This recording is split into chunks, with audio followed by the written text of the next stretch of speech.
أعوذ بالله من الشيطان الرجيم بسم الله الرحمن الرحيم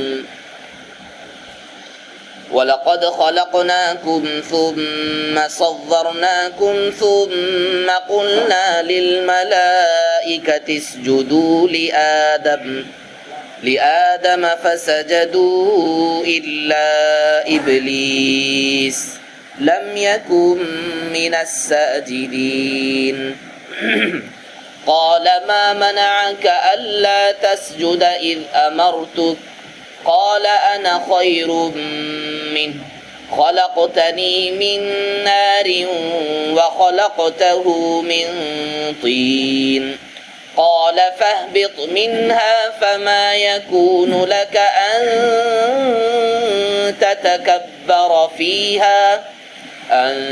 تتكبر فيها فاخرج إنك من الصاغرين قال أنظرني إلى يوم يبعثون قال إنك من المنظرين قال فبما أغويتني لأقعدن لهم صراطك المستقيم ثم لآتينهم من بين أيديهم ومن خلفهم وعن أيمانهم وعن شمائلهم ولا تجد أكثرهم شاكرين. میرے محترم عزیزوں، بھائیوں، بزرگوں، سورۃ الاعراف شروع ہوا اور گزشتہ بتلایا گیا تھا اللہ پاک نے جنت اور جہنم بنائے ہیں، اور اس کے ساتھ ساتھ جنت اور جہنم کے علاوہ ایک ایسی جگہ جنت سے الگ، جہنم سے الگ، جس کو اعراف کہا جاتا ہے.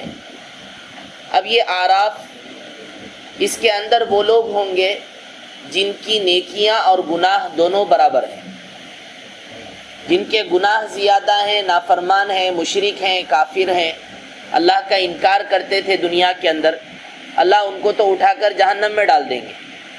اور جو لوگ مؤمن ہیں، اللہ کی بات مان کر چلتے ہیں، بھلے گناہ ہی کیوں نہ کیے ہوں، تھوڑی بہت کچھ، اس کی سزا اللہ تعالیٰ دے کر ان کو اٹھا کر جنت میں ڈالیں گے.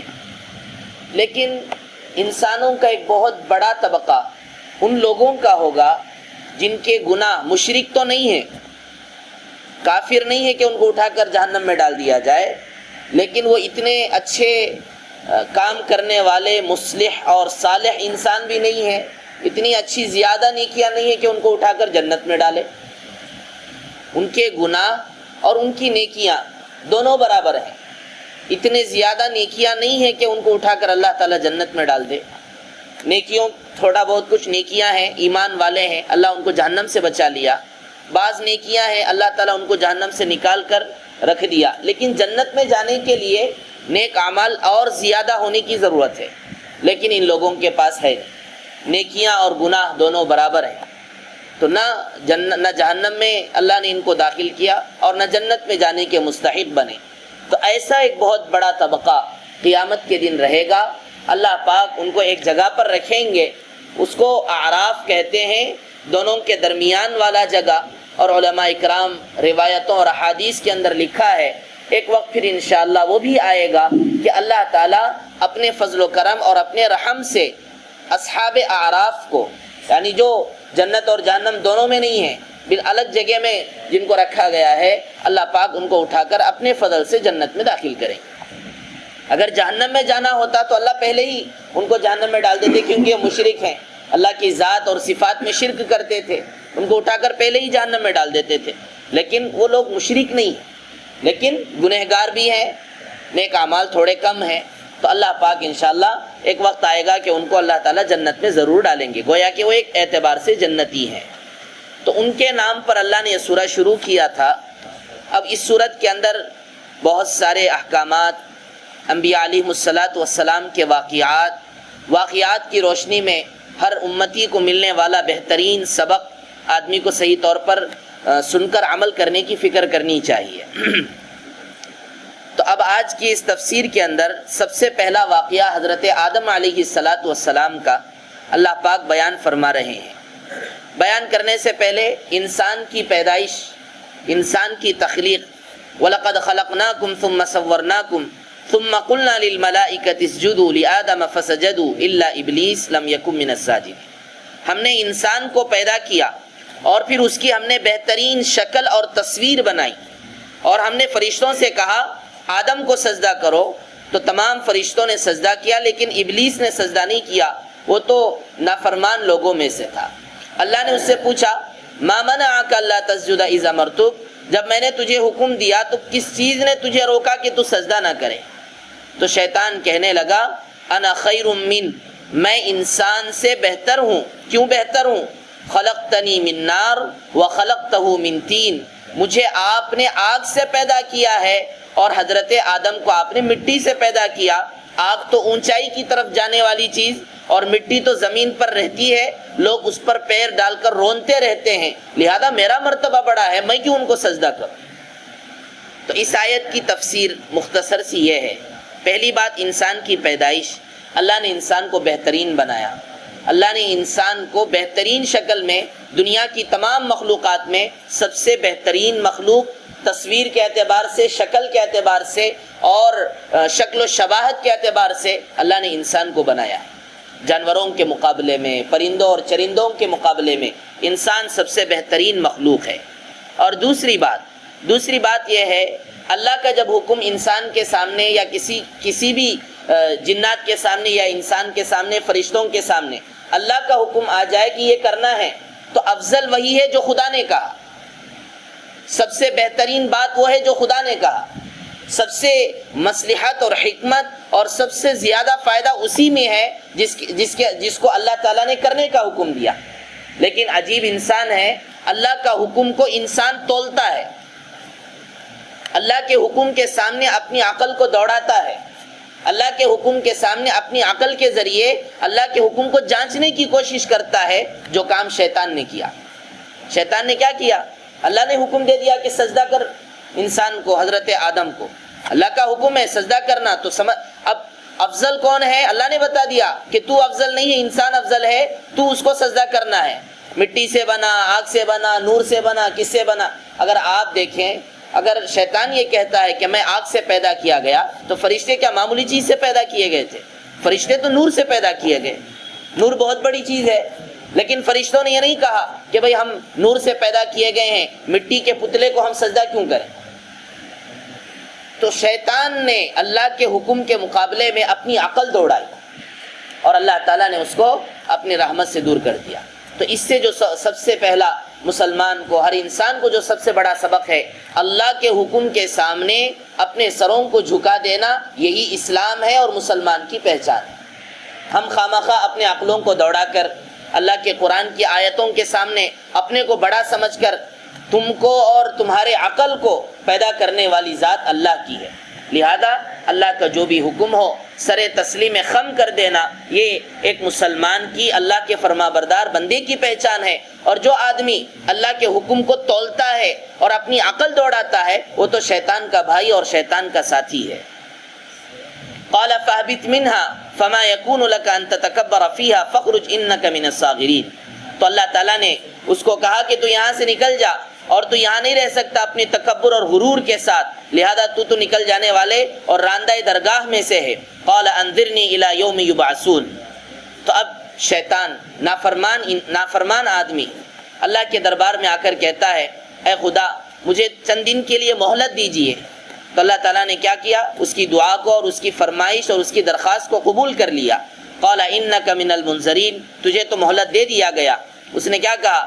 قال فبما اغویتنی لاقعدن لهم صراطک المستقیم، تم نے مجھے اپنے دربار سے اور اپنے یہاں سے نکال دیا، لہذا آپ کے سیدھے راستے پر میں بیٹھ جاؤں گا، لوگوں کو روکوں گا، غلط راستے پہ لے جانے کی کوشش کروں گا، سیدھے راستے میں آنے سے لوگوں کو منع کروں گا، روک دوں گا، بیٹھ جاؤں گا وہاں پر۔ ثم لآتینہم من بین ایدیہم ومن خلفہم وعن ایمانہم وعن شمائلہم ولا تجد اکثرہم شاکرین. پھر اس کے بعد میں انسان کے پاس سامنے سے، پیچھے سے، دائیں سے، بائیں سے، ہر طرف سے آنے کی کوشش کروں گا، اور اتنا انسان کو غلط راستے پر لے جانے کی کوشش کروں گا کہ دنیا کے اندر بسنے والے، جینے والے انسانوں میں زیادہ طبقہ شیطان کا ہوگا. اور آج یہی صورتحال ہے پوری دنیا کی. ہم سمجھتے بھائی اسلام صحیح، قرآن صحیح، اللہ نے ہم سب کو پیدا کیا، یہ سارا کا سارا صحیح ہے، تو پھر دنیا کدھر جا رہی ہے؟ سوال ہے آج پوری دنیا کے انسانوں کی طرف سے ایک بہت بڑا سوال یہ ہے کہ دنیا کے انسان کدھر جا رہے ہیں؟ دنیا کے انسانوں کی زندگی کا طریقہ کس طرف جا رہا ہے؟ تو دنیا کے انسان، اللہ نے قرآن کے اندر فیصلہ کر دیا، شیطان اپنی محنت کر رہا ہے، اور اتنی محنت، اس کا اثر اتنا زیادہ ہے. اللہ کے نبی نے فرمایا انسان کے خون کے رگوں میں جس طرح رگوں کے اندر خون دوڑتا ہے، اتنے رگوں کے خون کے اندر شیطان اپنا اثر ڈال سکتا ہے. اور اس سے پہلے بھی میں نے بتایا تھا گزشتہ پارے کے اندر، 7ویں پارے کے اندر شروع میں، کہ اللہ تعالیٰ نے نبیوں کو انسان اور جنات کے اندر سے دشمن اللہ تعالیٰ نے نبیوں کے لیے بنا کے رکھا ہے. نبیوں کا دشمن شیطان ہے، انسانوں میں سے بھی، جناتوں میں سے بھی. تو پھر ظاہر سی بات، نبیوں کا دشمن شیطان ہونے کے باوجود انبیاء ڈرتے تھے اپنے بارے میں. انبیاء اپنے بارے میں ڈرتے تھے، اپنے خاندان کے بارے میں ڈرتے تھے، اور اللہ پاک سے اپنے خاندان کے بارے میں دعا کرتے تھے. اور آج ہم اتنے نڈر ہو چکے ہیں کہ ہم اپنے بارے میں اور اپنے گھر والوں کے بارے میں اور اپنی نسل کے ایمان کے بارے میں فکر نہیں کرتے. اس لیے میرے عزیز و بھائیوں، شیطان اپنی محنت کر رہا ہے، ہمیں اس کے راستے سے ہٹ کر اللہ کا جو حکم ہے اس کے موافق اپنے آپ کو چلانا ہے. اور دوسری بات، ان آیات کی روشنی میں دعا انسان کرتا ہے اللہ تعالیٰ سے. تو دعا کرنے والے دو طرح کے انسان ہوتے ہیں. دعا کرنے والا بعض مرتبہ فرما بردار انسان ہوتا ہے، اچھا انسان ہوتا ہے، وہ اللہ تعالیٰ سے دعا کرتا ہے. اور ایک بعض مرتبہ ایسا ہوتا ہے دعا کرنے والا بہت ہی خراب انسان ہوتا ہے، لیکن وہ بھی بعض مرتبہ دعا کرتا ہے. لیکن اللہ پاک دونوں کی دعاؤں کو قبول کر سکتے ہیں. یہ کوئی ضروری نہیں ہے کہ نیک بندوں کی دعا ہی اللہ قبول کرے، نافرمانوں کی دعا اللہ تعالیٰ رد کر دے. ایسا کوئی ضروری نہیں ہے. لوگ کہتے ہیں نا، دیکھو بھئی ہم دعا کرتے ہیں، ان دیکھو بے ایمان اور اللہ کے حکموں کے خلاف چلنے والا، اس کی ساری دعائیں قبول ہو رہی ہیں، اس کی ساری خواہشات قبول ہو رہے ہیں. تو اللہ تعالیٰ کا جو نظام دعا کے قبول کرنے کا ہے وہ یہ ہے، چاہے وہ مسلمان ہو کہ غیر ہو، فرما بردار ہو کہ نافرمان ہو، سب کی دعاؤں کو اللہ تعالیٰ قبول کرتے ہیں. جس طرح یہاں پر اللہ نے شیطان کی دعا کو قبول کیا. شیطان نے اللہ سے دعا کی اور اللہ سے کہا، اے اللہ، مجھے اب دنیا میں آپ ڈال رہے ہیں، آپ مجھے ایک طاقت دیجئے، مہلت دیجئے. آپ ہمیں اپنے یہاں سے نکال دیے ہیں، مہلت دیجئے، ایک زمانے تک، قیامت تک میں لوگوں کو گمراہ کرتا رہوں، لوگوں کو راستے سے ہٹاتا رہوں. تو حضرت اللہ تعالیٰ نے شیطان کی دعا کو قبول کر لیا اور کہا کہ جا، میں نے تیری دعا کو قبول کر لی اور قیامت تک کے لیے تجھے ایک طاقت میں نے تجھے عطا کر دی. تو اس شیطان کو، جو اللہ نے شیطان کی دعا کو جو قبول کیا، اس کی تفسیر پر علماء اکرام فرماتے ہیں کہ اللہ تعالیٰ جس طرح فرما بردار بندوں کی دعا کو قبول کرتے ہیں، اسی طرح نافرمانوں کی بھی دعا کو اللہ تعالیٰ قبول کرتے ہیں. قال اخرج منها مذءوما مدحورا لمن تبعك منهم لأملأن جهنم منكم اجمعين. دعا تو قبول کر لی اللہ تعالیٰ، لیکن اس کے ساتھ کیا کیے؟ جاؤ یہاں سے، ذلیل و رسوا ہو کر یہاں سے نکل جاؤ. اور جو آدمی تمہاری بات مانے گا، یاد رکھو اللہ فیصلہ بڑی تاکید کے ساتھ قرآن کے اندر فرماتے ہیں، جو آدمی تمہاری بات مانے گا، تیری بات مانے گا، ان سب کے ذریعے سے میں اپنے جہنم کو بھر دوں گا. لہذا میرے عزیزو بھائیو، ہمیں شیطان کے راستے پہ بالکل نہیں جانا ہے، اللہ کے حکموں کے موافق اپنے آپ کو چلانا ہے. اب دیکھیے، اب یہیں سے شروع شیطان کی اپنی کوششیں. کہاں سے شروع کیا؟ حضرت آدم علیہ السلام اور ان کی بیوی حضرت حوا رضی اللہ عنہ. اللہ تعالیٰ نے ان دونوں کو پیدا کیا اور بہت آرام کے ساتھ زندگی گزر رہی تھی. جنت کے اندر اللہ تعالیٰ نے ان کو رکھ دیا اور ایک قانون لگایا اللہ تعالیٰ نے کہ اس درخت کے قریب بھی مت جانا. لیکن شیطان آیا اور آ کر کہنے لگا، دیکھو اللہ تعالیٰ نے تمہیں اس درخت سے اس لیے منع کیا ہے، یا تو تم فرشتے بن جاؤ گے، اگر اس درخت کو آپ کھائیں گے، یا تو تم فرشتے بن جاؤ گے یا ہمیشہ تم جنت میں رہ جاؤ گے. ایک اچھے کام کی حرص حضرت آدم اور حضرت حوا رضی اللہ عنہا کو شیطان نے دلائی۔ اب حضرت حوا اور حضرت آدم علیہ السلام نے انہوں نے یہ نہیں سمجھا کہ بھئی اللہ کی بات کو ٹھکرا دیں گے، نافرمانی کریں گے، شیطان کی بات مانیں گے، انہوں نے ایسا نہیں سمجھا، بلکہ وہ تو یہ چاہ رہے تھے کہ ہم ہمیشہ اللہ کے ساتھ رہیں گے، یہاں پر جنت میں رہیں گے یا فرشتے بن کر رہیں گے، بہت اچھی بات ہے۔ تو اللہ کے حکم کی نافرمانی کا ارادہ نہیں تھا، نیک نیت کے جذبے سے، نیک ارادے کے جذبے سے انہوں نے شیطان کی بات مان لی۔ اب کیا ہوا؟ بائبل کے اندر لکھا ہے کہ جنت کے اندر حضرت ابراہیم اور حضرت حوا ننگے دونوں زندگی گزار رہے تھے، لیکن قرآن اس کا رد کرتا ہے۔ قرآن یہ کہتا ہے کہ جنت کے اندر اللہ تعالیٰ نے حضرت آدم اور حضرت حوا کو جنت کا کپڑا اور جنت کا لباس عطا کیا تھا، اور اپنی شرمگاہوں کو، اپنے بدن کو اور اپنی پوری جسم اور باڈی کو انہوں نے جنت کے کپڑوں کے ذریعے سے چھپا کے رکھا تھا۔ اب جب اللہ تعالیٰ جب انہوں نے اس درخت کو کھا لیا، اب وہ کون سا درخت ہے؟ قرآن نے یہ کہہ دیا کہ درخت ہے، مان لیا جائے۔ اب کون سا درخت کیا ہے وہ اللہ ہی بہتر جانتے ہیں۔ تو کھانے کے بعد ایسا ہوا کہ ان کے درخت ان کے جسم پر جو کپڑے تھے وہ نکلنے لگے، ختم ہو گئے، بدن ننگا ہو گیا۔ اور قرآن کے اندر یہاں پر موجود ہے، اللہ فرماتے ہیں حضرت آدم اور حضرت حوا جنت کے پتوں کے ذریعے سے اپنے بدن کو چھپانے کی کوشش کر رہے تھے۔ فوسوس لهما الشیطان لیبدی لهما ما وري عنهما من سوآتهما وقال ما نهاكما ربكما عن هذه الشجرة إلا أن تكونا ملكين أو تكونا من الخالدين وقاسمهما انی لکما لمن الناصحین۔ شیطان نے کیا کہا ان دونوں سے؟ میں تمہیں نصیحت کر رہا ہوں اور میں تمہارا اچھا آدمی ہوں، برا آدمی نہیں ہوں، میں تمہارے لیے خیر چاہنے والا آدمی ہوں۔ فدلاہما بغرور فلما ذاقا الشجرة بدت لهما سوآتهما واتفقا يخصفان عليهما من ورق الجنة وناداهما ربهما ألم أنهكما عن تلكما الشجرة وأقول لكما إن الشيطان لكما عدو مبين۔ اب جب حضرت آدم اور حضرت حوا نے رضی اللہ عنہا اس درخت کو کھا لیے تو جنت کے لباس اور کپڑے نکل چکے اور ننگے پن بدن سے نظر آنے لگا، تو حضرت آدم اور حضرت حوا جنت کے پتوں سے اپنے بدن کو چھپانے لگے۔ اس پر علماء اکرام ایک بات فرماتے ہیں، وہ یہ ہے انسان کا نیچر، انسان کی فطرت، جو اصل انسان ہے، انسان کسے کہتے، تو اس کی نیچر اور فطرت میں پردہ ہے۔ انسان اور جانور میں یہی فرق ہے، جانور کپڑے نہیں پہنتا، انسان کپڑے پہنتا ہے۔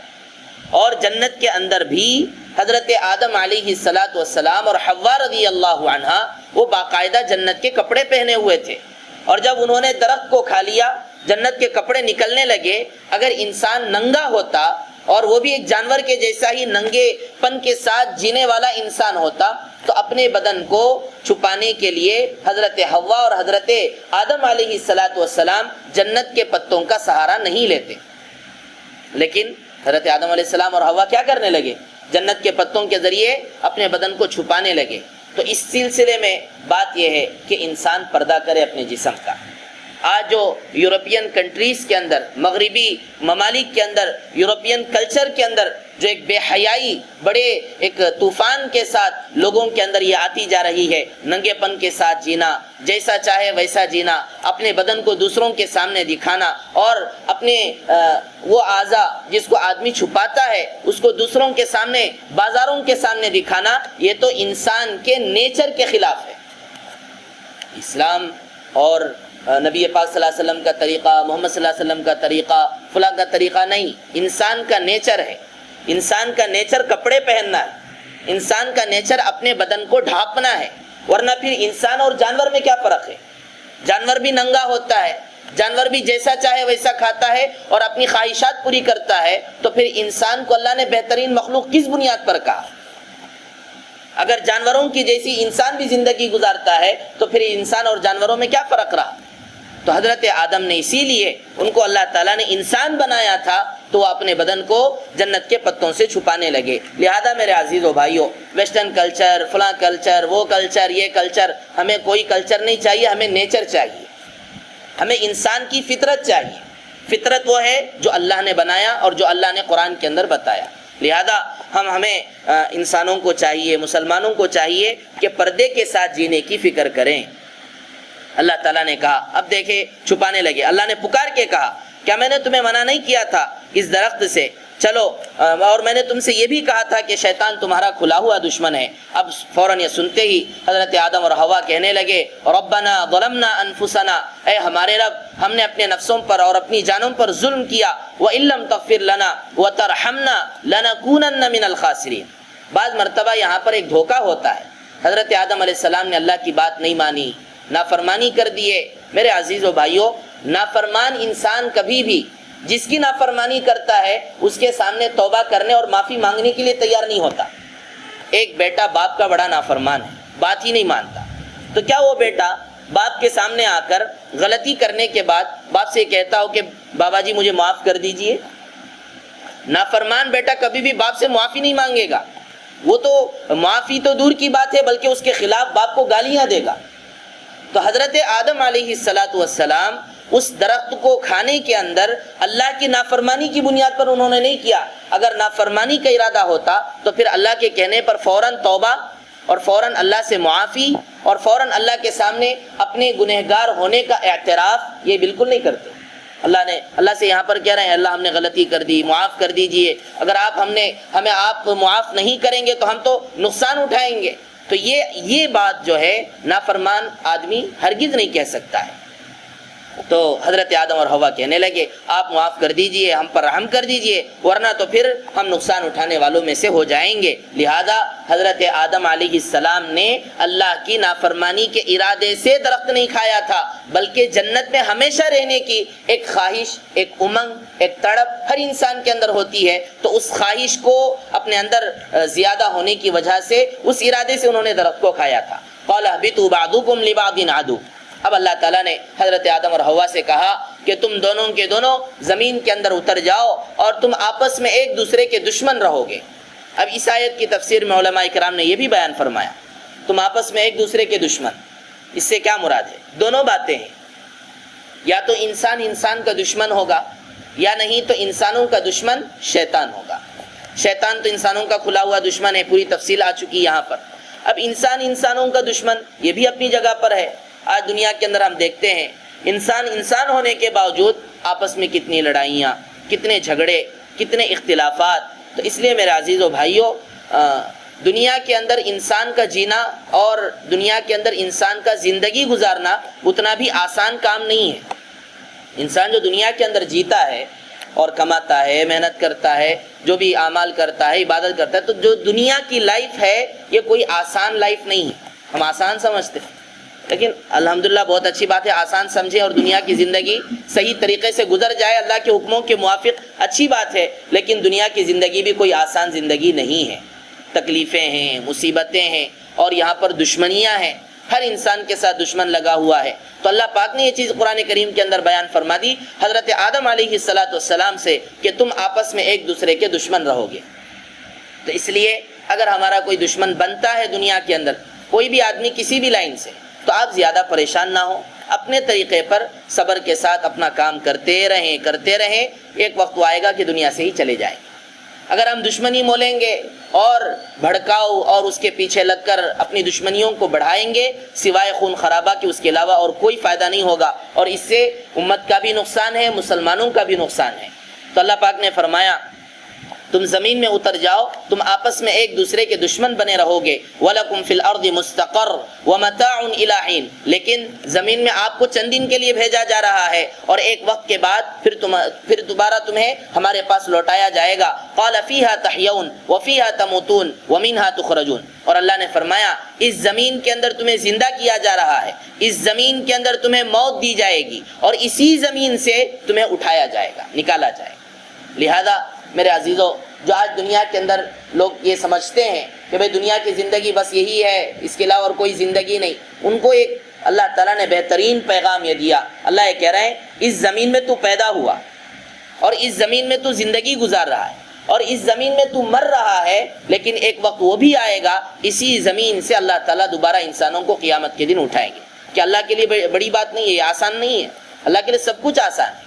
روایتوں میں موجود ہے بارش برسے گی اور اس بارش کے بوند کے قطروں کے ذریعے سے اللہ تعالیٰ مردوں کو زندہ کریں گے، بہت تفصیلی واقعات ہیں۔ تو اس لیے میرے عزیز و بھائیوں، آخرت کے ارادے سے جیتے رہیں، دوبارہ اللہ کے پاس ہمیں حساب و کتاب دینا ہے، اس ارادے سے ہمیں دنیا کے اندر اپنے آپ کو جلانا ہے اور اللہ کے حکموں کے موافق اپنے آپ کو عمل کرانا ہے۔ تو حضرت آدم اور حوا رضی اللہ عنہا کا قصہ اور بھی بہت لمبا ہے، مختصر سا آج واقعہ بتایا گیا۔ آئندہ کی آیتوں میں اور بھی حضرت آدم اور اس کے ذریعے سے انسان کو اللہ تعالیٰ نے جو پیغام دیا وہ سارے واقعات اللہ تعالیٰ آگے بیان فرما رہے ہیں۔ آج کی تفسیر کا خلاصہ کلام یہی ہے کہ انسان بہترین مخلوق ہے، انسان بن کر جیے، جانور بن کر نہیں۔ جانوروں کا طریقہ آج دنیا میں فیشن بن چکا ہے، جانوروں کی جیسی زندگی فیشن بن چکی۔ اور میں آپ کو بتلاؤں دنیا کدھر جا رہی ہے، جو دکھایا جا رہا وہ کر رہی ہے، جو ٹرینڈ اسی پر چل رہی ہے۔ یہ نہیں دیکھ رہا کہ بھئی یہ اچھا ہے، یہ برا ہے، یہ صحیح ہے، یہ غلط ہے۔ اور بولنے والا یہ کہتا ارے بھئی یہ دنیا کی زندگی آرام کرو، مزے کرو، راحتیں حاصل کرو، لیکن اسے یہ نہیں معلوم مرنے کے بعد اگر اللہ کے یہاں حساب و کتاب ہوگا تو کیا جواب دے گا۔ ہر ایک کا اپنا اپنا خیال، تو ہمارا بھی اپنا ایک خیال۔ اگر وہ یہ کہتا کہ میں یہ سمجھتا ہوں کہ دنیا ہی اصل ہے، اس کے علاوہ کچھ نہیں، تو ہم اس سے یہ کہتے ہیں کہ دنیا اصل نہیں، آخرت اصل ہے۔ آپ اپنا ایک عقیدہ اپنے اندر رکھیں، ہر مسلمان آدمی۔ اس لیے ہمیں چاہیے اللہ کے حکموں کے موافق چلیں، انسان بن کر جیتے رہیں، اور پردے والی زندگی جو سب سے بڑا میسج ہے حضرت آدم اور حوا کی جنت کی زندگی سے، وہ سب سے بڑا میسج اور پیغام یہ ہے کہ ہم پردے والی زندگی گزاریں۔ انسان کا نیچر پردہ اور حیا ہے۔ اگر انسان نے اپنے بدن سے، چاہے مرد ہو کہ عورت، ایسا نہیں کہ ہم پردہ کہتے ہی فوراً خیال عورتوں کی طرف جاتا ہے، جبکہ پردہ تو مردوں اور عورتوں دونوں کے لیے ہے۔ تو اس لیے پردے کے ساتھ، حیا کے ساتھ جینے کی فکر کریں۔ اور اس کے علاوہ ایک چھوٹا سا سوال، آج کل جو سکنیا سمردھی یوجنا جو لڑکیوں کے لیے حکومت کی جانب سے باقاعدہ ہدیے کے طور پر پیسہ دیا جاتا ہے، اتنے سال تک آپ پیسے باندھتے رہو، اور 10 سال کے بعد، 15 سال کے بعد جب لڑکی 20 سال ہو جائے گی تو آپ کو اتنا اماؤنٹ دیا جائے گا، اتنے لاکھ روپے دیے جائیں گے۔ اس سلسلے میں ایک ساتھی نے سوال کیا تھا، اس کا جواب یہ ہے کہ اس کے اندر سود کی بہت زیادہ ملاوٹ ہے۔ آپ جمع کر رہے ہیں 5 لاکھ 6 لاکھ اور آپ کو مل رہا ہے 10 لاکھ 15 لاکھ، اور اسلام کے اندر بغیر محنت کے پیسہ تھوڑا دیں اور دینے والا زیادہ دے، اس کی اسلام کے اندر اجازت نہیں ہے۔ یہ سود ہے، یہ وڈی ہے، اس سے اپنے آپ کو بچانا چاہیے۔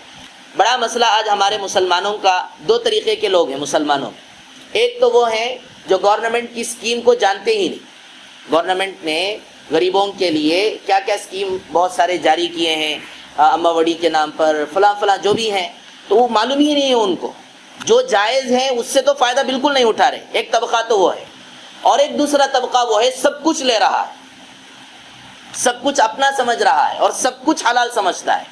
یہ بہت ہی غلط خیال ہے۔ اس لیے میرے عزیزو بھائیو، جو لڑکیوں کے نام پر گورنمنٹ کی جانب سے، حکومت کی طرف سے جو سکنیا کا جو باقاعدہ اسکیم جاری کیا گیا ہے، علماء اکرام نے اس کے بارے میں بہت ہی غور و خوض کے بعد، علماء اکرام لوگوں کے لیے مسائل بناتے نہیں ہیں، بتاتے ہیں قرآن اور حدیث کی روشنی میں۔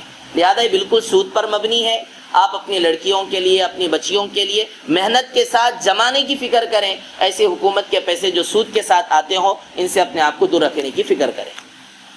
الحمدللہ رب العالمین، اللہم صلی علی سیدنا محمد وعلی آل سیدنا محمد وبارک وسلم۔ ربنا ظلمنا انفسنا وإن لم تغفر لنا وترحمنا لنكونن من الخاسرین۔ ربنا لا تزغ قلوبنا بعد إذ هديتنا وهب لنا من لدنك رحمة إنك أنت الوهاب۔